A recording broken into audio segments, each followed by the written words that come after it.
Just going to have a look at how to merge four faces together into one image. We've got plenty of tutorials on this Photography Studies website. Feel free to contact if you've got any questions. First thing that I want to do is just float all in Windows so I can see. I won't be using that shot.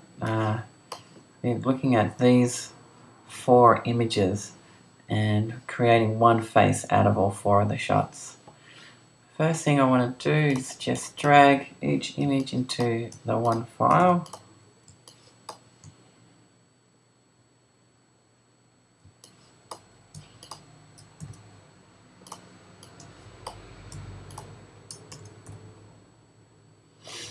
Okay, so you can see that I've got four images on four separate layers. First thing I want to do is try and get the scale of the images the same. I'll just pull down the opacity slightly and just free transform.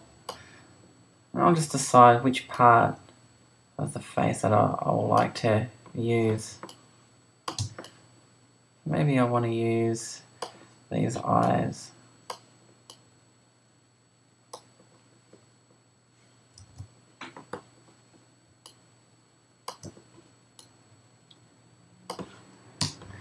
I've just rotated it a little bit. I've come Command T to free transform. Okay, so when I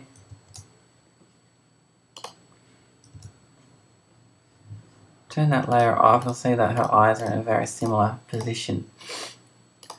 Now I'm always using layer masks. I like to use a non-destructive editing workflow. But when instead of creating a layer mask and then deleting all the area that I want using my airbrush tool, I'm going to do it in the opposite sort of a way. So I'll discard that. This time I'm going to create a layer mask holding Option. That way everything will disappear, and now just airbrush white on the area that I want to retain. So just hit my X key so I can you can see that my foreground and background color is swapping around just using the X key. Making sure I'm using a soft edged brush at 100%.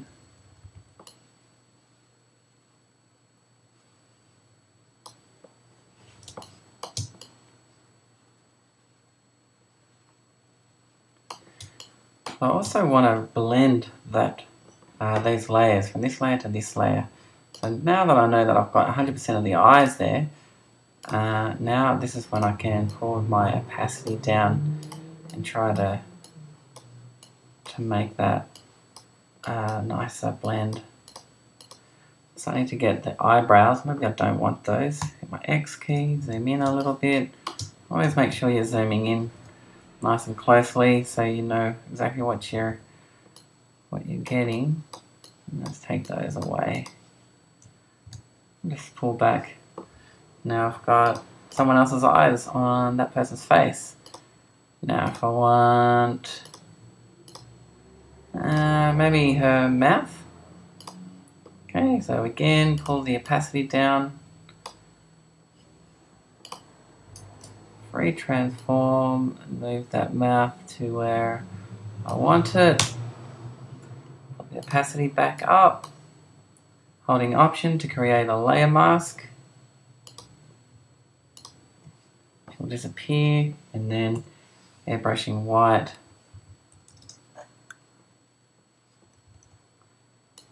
Over that area.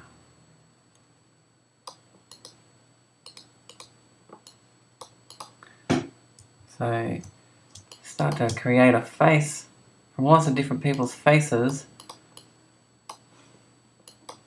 and then you'll end up with a person that doesn't exist.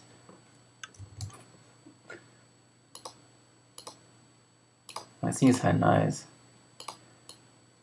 And using this technique, it's fairly quick to get a pretty cool looking effect. And depending on the faces that you're using, will depend upon how realistic it is. When you're photographing the faces, make sure that you light them and get them all shot on exactly the same point of view, on the same angle.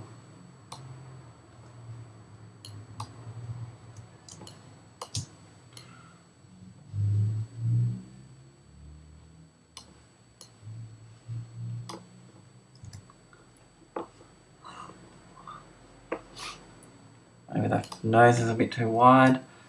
So now I can free transform, but without restraining those proportions.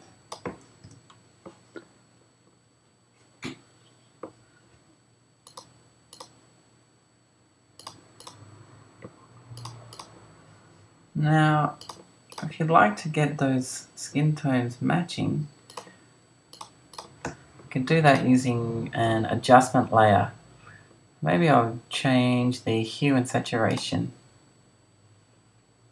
Okay, so in layer 2, I want to make her skin tone match how pale the other skin tones are. But notice that if I do something like that, it will change every layer below it. And I only want it to affect layer number 2. So I need to click this button, and that will toggle it to only affect that mouth layer. And that way I can just change the skin tone of that particular layer.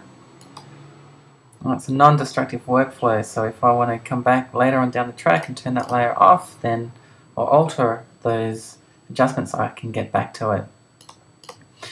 Okay, so yeah, just have a play around with that effect. It's kind of fun what you can do with a whole lot of different people. If you'd like to see some more tutorials, then head on over to my photography studies website, where you can have a look at a beginner's and an advanced course.